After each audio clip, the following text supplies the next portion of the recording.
Sa mahitabo kung different Jesus. Ang mahitabo niini mao na ang giingon nga magngalan og lain, ha? Muangkon nga mao ang Mesiya.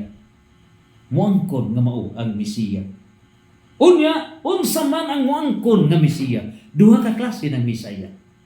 Natural Messiah o ang gitawag juridical Messiah. Ang natural Messiah, ang tinuod nga natural Messiah, mas mismo si Kristo. Siya mismo. The same face nga misaka sa langit, the same face nga mobalik dinig kalibutan. Ang false natural Messiah, mauning mo ang kundili maong hulagway, dili mao, kundili different face mo ang kun nga siya si Kristo.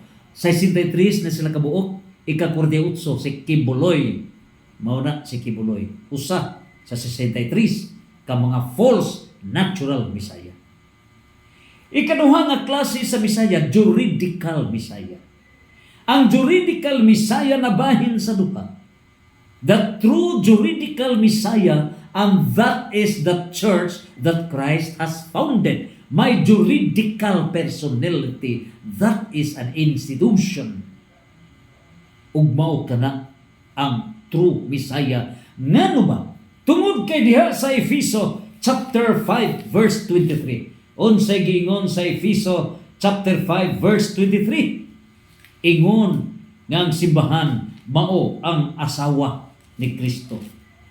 Kini karon nga simbahan maoy pagaluwason sa Dios. Maoy pagaluwason ni Kristo. So dinhi mapadayon nga sa Efeso 5:23 luwason kining maong simbahan ni Kristo. Ug busa, that's the main point. Ang Messiah maoy muluwas, here is kini si Kristo, mao ni ang Messiah. Iyang luwason ang church, ang katauhan sa Dios in that church that He has founded. Christ founded church.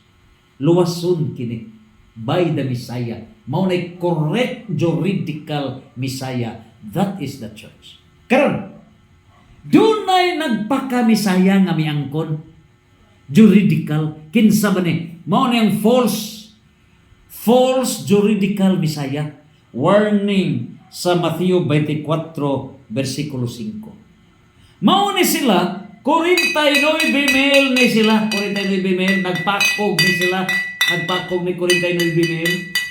Pulos ni nangangkon nga maoy tinuod nga gitukod ni Kristo. O nga uban miangkon nga wala mi apostolic foundation sama sa Bible Baptist Church guban pa. Miangkon nga dili sila ka-connect ni Kristo. So, miangkon sila nga walay connection gyud, wala. Pero miangkon sila nga sila'y tinuod kay ang Espiritu Santo na